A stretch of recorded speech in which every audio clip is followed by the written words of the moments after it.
underway tonight with the Warriors on the road to face the T-Wolves. Anthony Edwards is hoping he can take down another legend and stop Steph Curry's quest for a fifth ring. The Warriors and the Timberwolves are facing off in the playoffs for the first time in league history. The T-Wolves finished off the Lakers in 5 games, and it took the Warriors 7 games to get past the Houston Rockets. Since the 2018-29 playoffs, teams are 5-15 in Game 1 of the next series when they're coming off a 7-game series. So, Wendy, let's go to you first. Which team needs Game 1 more, the Warriors or the T-Wolves?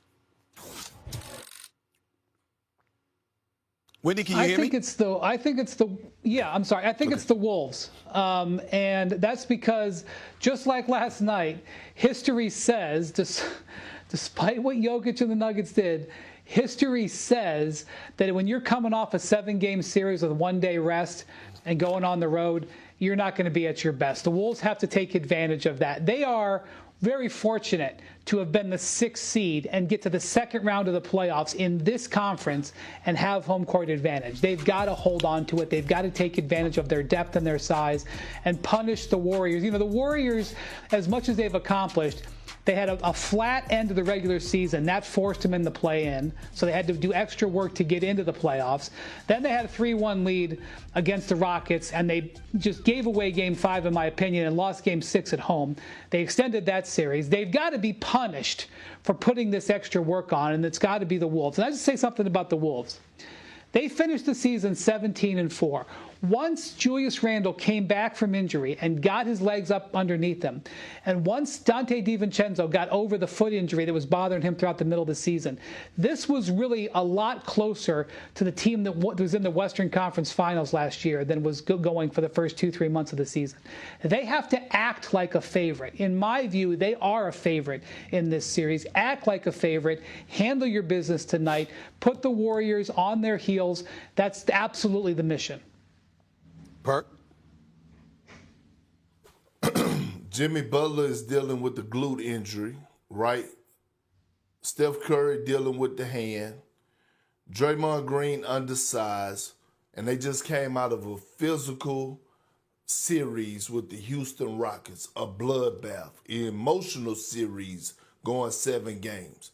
And now you're entering probably an even more physical series under man. And you need to go in and steal Game 1, because I'm looking at the age of the Warriors, right? You got Steph Curry, he's 36, 37. Same with Jimmy Butler and Draymond Green. All of a sudden, it's no more 2 days in between. You're playing every other day. Perfect opportunity. At some point, you have to win on the road. Why not go and get Game 1?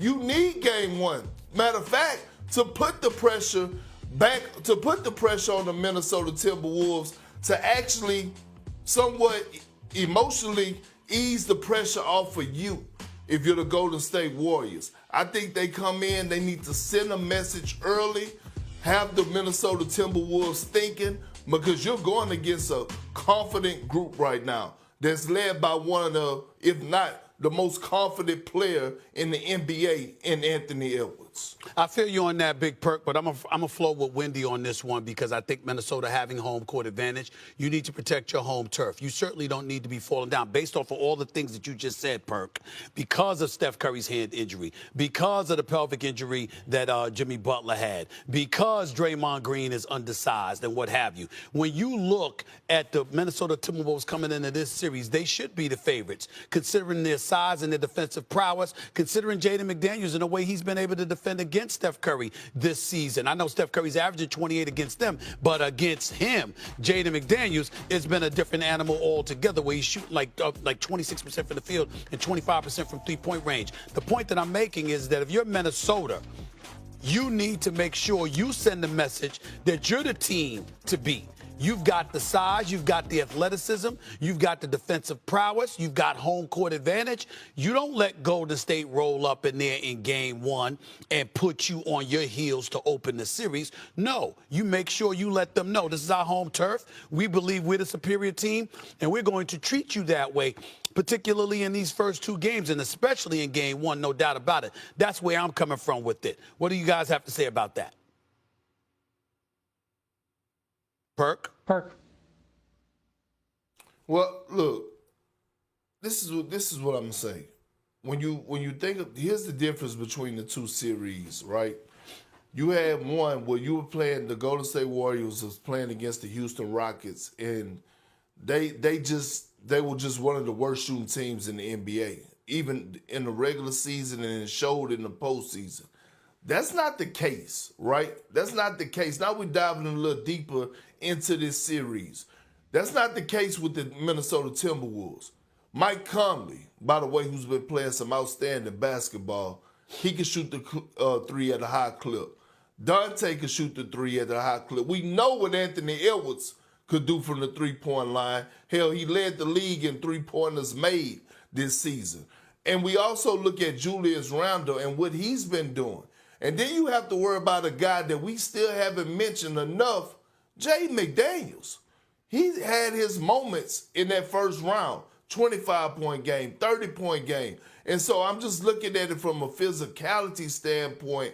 This is one of those games where the Warriors need to go in and dive deep and say, man, we got to go steal game one. And I guarantee you, that's probably the message that Draymond Green is shooting around that locker room. Let's get this one. Wendy? Yeah, so it's interesting you bring up McDaniels. He's a vitally important player in this series. Across the whole NBA, nobody covered Steph Curry more possessions this year than Jayden McDaniels did. The way that the Wolves approach dealing with Curry, they put I get he's 6'9", and he's got great athleticism, and he can run with Steph. I mean, McDaniels can run all day, and you have to when you guard Steph. So that matchup, whether McDaniels' size can bother Curry, because Curry is so good moving without the ball that sometimes it doesn't even matter who you've got on him. Plus, they're going to throw all these screens at him. But Curry actually shoots slightly less than his season average against McDaniels when McDaniels is his primary defender. So that's a big matchup, how McDaniels is able to stay with them. The other side, when it comes to defending the star, throughout the season, and we saw it in the first round a fair amount with the Lakers, is what are you going to do with Ant Edwards? Are you going to commit to bringing the double team? Because one of the big differences in this Wolves team between midseason, when they were basically a 500 team, and late season when they were dominant, is what their antidotes were to when the double team came to Ant Edwards. There was a point in this year where Ant Edwards was just downright frustrated with all the double teams. He openly complained about missing Karl Towns as the guy he could use to break the double teams. But he has on his roster a lot of weapons, and he's been able to get to them. And the thing about Ant is that he is not afraid to use his teammates. There are times when he gets in to a little bit too much focused on his own shot, but he can use his teammates. So watch how the Warriors come out and whether they go aggressively on the double team, whether they throw the zone, which is what they used against the Rockets, and watch Jayden McDaniels seeing if he can stick with number 30. Couple of things I want to point out here before I go to break. Number one, Dante DiVincenzo averaged 15 points and 39% shooting from threes against the. Rất hân hạnh được đón chào các bạn đến với kênh YouTube của mình. Bây giờ mình sẽ đi tô màu để cho các bạn cùng xem. Trên tay mình đây là những sản phẩm mình đã in sẵn để mình tô màu. Mình sẽ tô những bức tranh khẳng định.